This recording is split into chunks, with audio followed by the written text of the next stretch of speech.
আসুন সূত্রের সাহায্যে বিয়োগফল নির্ণয় করি। দ্বিতীয় শ্রেণী থেকে পঞ্চম শ্রেণী পর্যন্ত মোটামুটি সব বাচ্চাদেরই এই অঙ্কটা কাজে লাগে।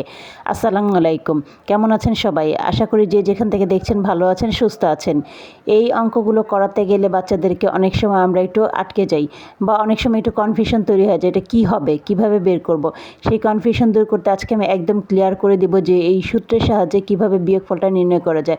পাশাপাশিও করা যায়, লম্বায়ও করা যায়।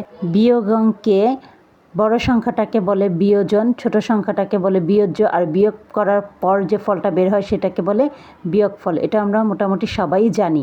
আসুন আমরা সূত্রগুলো একটু দেখে নিই, কীভাবে এই সূত্রগুলো অ্যাপ্লাই করে আমরা এই অঙ্কগুলো সহজেই সমাধান করতে পারবো।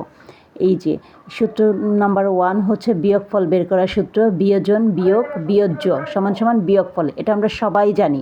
বড় সংখ্যা থেকে ছোট সংখ্যা বিয়োগ করলে বিয়োগফল বের হয়। বড় সংখ্যাটাকে বলে বিয়োজন, ছোটটাকে বলে বিয়োজ্য, আর উত্তরটাকে বলে বিয়োগফল। এইভাবে আমরা বিয়োগফল সাধারণত বের করে থাকি।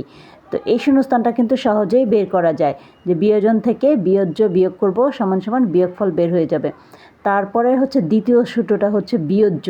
বিয়োজ্য বের করার সূত্র কিন্তু বিয়োজন বিয়োগ বিয়োগফল সমান সমান বিয়োজ্য। বিয়োজন হচ্ছে বড় সংখ্যা, তারপর বিয়োগফল যেটা বের হয় সেটা যদি আমরা বিয়োজন থেকে বিয়োগ করে দেই তাহলেই কিন্তু বিয়োজ্যটা বের হয়ে যায়, এবং এই সূত্রটা অ্যাপ্লাই করেই কিন্তু আমরা বিয়োজ্যটা বের করতে পারবো। তারপর হচ্ছে বিয়োজন, বিয়োগফল যোগ বিয়োজ্য সমান সমান হচ্ছে বিয়োজন। এই দুইটা যোগ করলে কিন্তু বিয়োজনটা বের হয়ে যায়। বিয়োজন যেহেতু বড় সংখ্যা, তাই এই দুইটা কিন্তু আমাদেরকে যোগ করতে হবে। যোগ করলেই কিন্তু আমরা বিয়োজনটা পেয়ে যাব। এই সূত্রগুলো অ্যাপ্লাই করেই কিন্তু আমরা শূন্যস্থানটা সহজে বের করতে পারবো। শূন্যস্থানের ফাঁকা জায়গাটা আমাদেরকে আগে বের করতে হবে, যেখানে কী নেই, বিয়োজ্য নেই নাকি বিয়োজন নেই। সেই অনুযায়ী যদি আমরা সূত্রটায় যাই তাহলে কিন্তু আমরা সহজেই সমাধানটা করে ফেলতে পারবো। এভাবে আমরা পাশাপাশি অঙ্কগুলো করতে পারবো, আবার আমরা যে লম্বায় অঙ্কগুলো সেগুলোও কিন্তু করতে পারবো। এই প্রথম শূন্যস্থানটার মধ্যে কিন্তু বিয়োগফল নেই। বিয়োজন বিয়োগ বিয়োজ্য সমান সমান বিয়োগফল, এটা কিন্তু আমরা সহজে বের করতে পারি এবং সবাই জানি। তারপরে শূন্যস্থানটার মধ্যে কি নেই, বিয়োজন নেই। এখন এখানে বিয়োজন বোঝার জন্য আমাদেরকে সূত্র চলে যেতে হবে যে এই ফাঁকা ঘরে এই জায়গাটা কি বসে, বিয়োজন। যখন দেখবে বিয়োজন নেই তখন বিয়োজনের সূত্রটা অ্যাপ্লাই করলেই কিন্তু আমরা 30 আর 10 দুইটা যোগ করব, তাহলে কিন্তু বিয়োজনটা বের হয়ে যাবে। তারপরেরটা আমরা যখন দেখব কি নেই, এখানে বিয়োজ্য নেই।